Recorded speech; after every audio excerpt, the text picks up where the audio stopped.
भारतातील एक अत्यंत प्राचीन आणि पवित्र अशी उत्सव मालिका आहे, जी दरवर्षी ओडिशा राज्यातील पुरी या तीर्थक्षेत्री आषाढ शुद्ध द्वितीया या तिथीला साजरी केली जाते. या दिवशी भगवान जगन्नाथ, त्याचे बंधू बलभद्र आणि बहीण सुभद्रा यांची भव्य मिरवणूक त्यांच्यासाठी खास तयार केलेल्या रथांवरून काढली जाते. या तीनही रथांची रचना अतिशय भव्य असून प्रत्येक रथ वेगळ्या रंगसंगतीने सजवलेला असतो.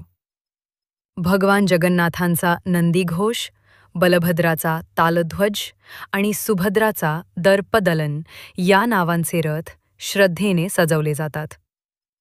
ही यात्रा पुरीच्या मुख्य मंदिरातून सुरू होऊन 2-3 किलोमीटर अंतरावर असलेल्या गुंडीच्या मंदिरापर्यंत जाते.